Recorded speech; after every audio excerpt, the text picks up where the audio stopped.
I am halfway through my personal growth experiment already, and I know I haven't been here a lot lately. I've been so busy, and today has been one of the most busy days for a long time, but I'm still doing my work. I'm still getting to know my mind and learning how to choose my thoughts on purpose. Let me tell you, it has been a couple of up and down weeks. Okay, in a few hours, I am on my way to Denmark because my hypothesis for this experiment was that the more I focus on feeling good, the more good I will get. And I just got this surprise trip to Denmark for a couple of days.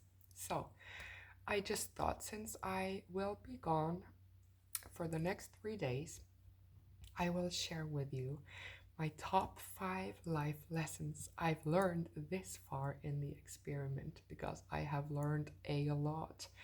And whilst I've been gone, I know I haven't been a lot around here lately because I've been so busy, but I spend my time wisely and I reflect, especially on what I've learned this far. So, before I leave you, by the way, I forgot my cable cord at the office. The house is a mess. I am a mess. Everything's a mess. But that's life, eh? And I'm up for life. So you're just going to have to take me as I am today. Let's get to the point. Notebook in place. Life lesson number 1. The first step towards growth is actually getting to know the parts I want to outgrow. I started this experiment knowing that I wanted something different. I wanted to feel better, but I didn't quite know what I wanted to rid myself of. I just knew that I wanted different feelings in my life, unconditional feelings. I wanted to feel good without these external conditions. And let me tell you, I have been getting to know my mind more than I've done for the last couple of years because this experiment and trying to learn how to think on purpose also makes me notice when I don't think on purpose. And that's where all of my challenges, all of my limiting beliefs, all of my triggers, all of my automatic responses to things, they are hidden in my autopilot mind. So, whilst I have been feeling bad, as you already know if you've seen my last couple of videos, I have had some ups and downs. But as I reflect on it, I see that that is actually quite necessary because if I want to know what I want to rid myself of, I actually need to feel all the feels. And I have been feeling the feels. So I'll summarize it for myself in a way that these negative feelings have been very necessary and valuable to me because now I know where my problem is.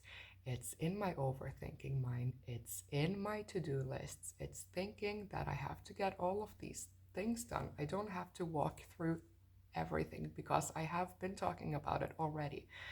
But it has been important and necessary. Real growth, if we actually want to grow, we need to get to know what we want to outgrow, even if it hurts. Lesson number 1. Lesson number 2 is very related to lesson number 1, and I put down contrast is necessary for clarity. Because these unwanted feelings, these autopilot mind responses that I don't like, that I don't feel good about, I have 2 main choices on how to look at them. The one choice, which I don't recommend, is to look at them in a bad way and just think, these are a lot of things I don't want. Why do I keep having these thoughts, right? That's what kept me in a loop for a long couple of days. But the other way to look at it is to see it as contrast, contrasting experiences in my life. Because when I know what I don't want, I get a lot clearer on what I want. So these two first lessons are very related because in the first lesson, I get to know what I want to step away from. And in the second lesson, I get more clarity of what I want to go into. I knew I wanted to feel good, but I didn't exactly know how or why or what. All of these things. I just knew I wanted to feel good. But now, because I've had these contrasting experiences telling me what I don't want, I can only know what I do want by knowing what I don't want. So now that I know I don't want these overthinking, analyzing thoughts related to external things, related to to do lists, and related to me taking action all of the time. That's what I don't want, that's the contrast. So, that contrasting experience leads me to know what I do want, which is freedom. Freedom from my thoughts, freedom from my lists, freedom to just enjoy the moment and take a day off and do whatever the heck I want without these thoughts bothering me. So now I know which kind of thoughts and triggers that specifically makes me feel bad. And I also know what it looks like for me to feel good, because that will be the lack of these triggers and thoughts. So, number one, first step towards growth is getting to know what I want to outgrow. And then, number two, contrast is necessary for clarity, as in what I want to grow into. So, all of these negative thoughts and feelings I've been having have been very necessary and very valuable for me to see what I don't want and what I actually want instead. Number three, I can't get there from there. What I mean by that is or especially my overthinking, analyzing mind always wants to fix problems with the use of my mind. But the thing is, one of the most important lessons I've learned is that I can't fix a mind problem whilst I'm in the mind problem. I cannot feel bad and then instantly try to use my thoughts on purpose to feel better if I'm too far down in the spiral already. And that might seem like duh. I've been saying that a lot lately, but it might seem like duh. And it is duh, but still, my mind just wants to continue to try to fix things with my thoughts.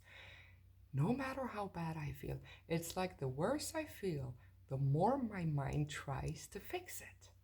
But then I'm stuck in a spiral, I'm in a rut. So by thinking bad feelings and coming from a negative state of mind, I can only get more feelings to feel bad about. I can only get more thoughts that lead to negative feelings. So, distraction, distraction, distraction. Get out of my mind when I feel that, distract myself, and then come back to it when I feel better. But not right there in the moment, because number three, I cannot get there from there. So once I have the clarity, once I have gotten to know my triggers and negative thoughts, what I want to get away from, and what I want to move towards, once I've gotten there, leave it be for a while. Let the seed sprout inside and come back to the seed when it's grown bigger and I feel better. I cannot fix negative feeling thoughts from negative feeling thoughts. Number four is the mind behaves like a stubborn child, as in, it's not enough to tell my mind child that step out of it or stop thinking this and that or distract yourself. No, This stubborn little child inside my head needs to be convinced. It needs to know why it's a good idea to do what I tell it.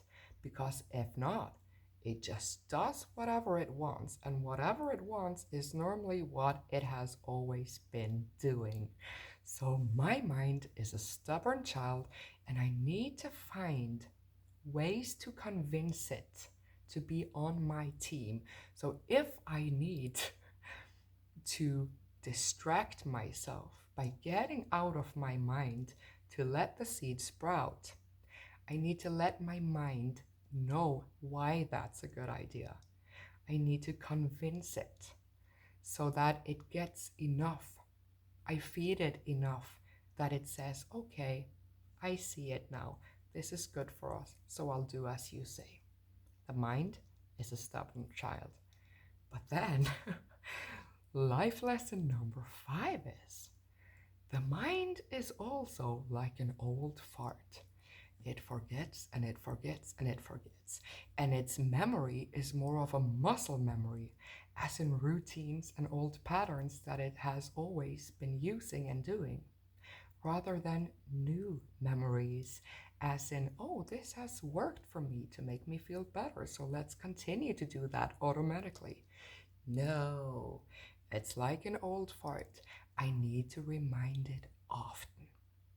So keep reminding myself what I know by putting down my reflections. That's the best way to remind my old fart of a mind that this is the new me, this is what I want, and this is what we will do to get what I want. So it's both a child and an old fart. That's my 5 life lessons this far. Thank you for staying with me. And I am wondering, are you still with me on this journey? Because I know a lot of you have been, but I haven't heard from you lately. I would love to hear from you. And please let me know if you have any reflections, any life lessons you've made for yourself about your mind. Do you have an old stubborn thing up there? Or a child up there? Or what do you have up there? I would love to hear from you whilst I'm in Denmark, and I will see you when I get back. Bye.